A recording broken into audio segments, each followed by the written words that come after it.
I haven't eaten for 2 days, and if you've never fasted before, watch this video.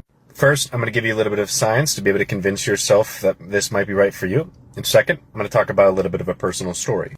So there's something called the brain-derived neurotrophin factor, which is considered a miracle-grow protein for your brain, which can help you learn and remember 400% times faster than the average human being.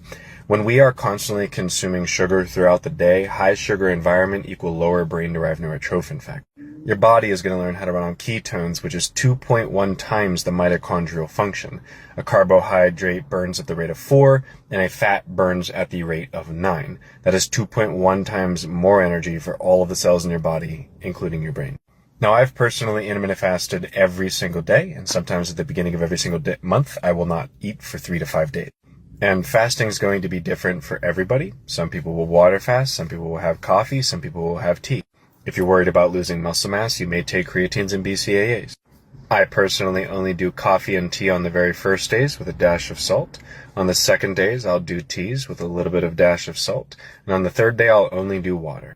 Now I'm going to give you 2 phrases. One of them is called wake up, don't eat, let your glycogen deplete, which are just stores in your liver from the previous day. When those sugars are burned, your body goes through that intermetabolic switching process, increases neuronal plasticity, and there's another thing called neurogenesis, which is the birth of new brain cells in the memory and learning center.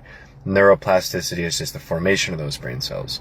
So by fasting, you can increase your brain-derived neurotrophin factor. So remember and learning 400% times increase, roughly, it's just statistic. Neurogenesis, the birth of new brain cells in the memory and learning center, and neuronal plasticity, the formation of those brain cells. So you notice how a lot of people may want to change their life, but you for some reason can't. And that right there shows you that fasting is one of the most important pieces. If you implement fasting into your life, it makes your lifestyle easier to change all of the other parts of your life, because it's easy to remember, it's easier to learn, your brain's more plastic, and you have more neurons growing. So now to finalize some of the science, high blood sugar levels are correlated with neurodegenerative cognitive dysfunction over time. So all the older individuals that have higher circulating blood sugar levels are more likely to develop neurodegenerative diseases. If you look at type 2 diabetes, we are consuming too much sugar, and we are not allowing our body to burn the natural body fat that we have. We are not using our fat as fuel. That shows you that consistent eating pattern over time is not good for a human's lifestyle. Now that increased visceral belly fat, that is extremely inflammatory. For a lot of people, type 2 diabetes, 50% increased likelihood of having dementia. And for everybody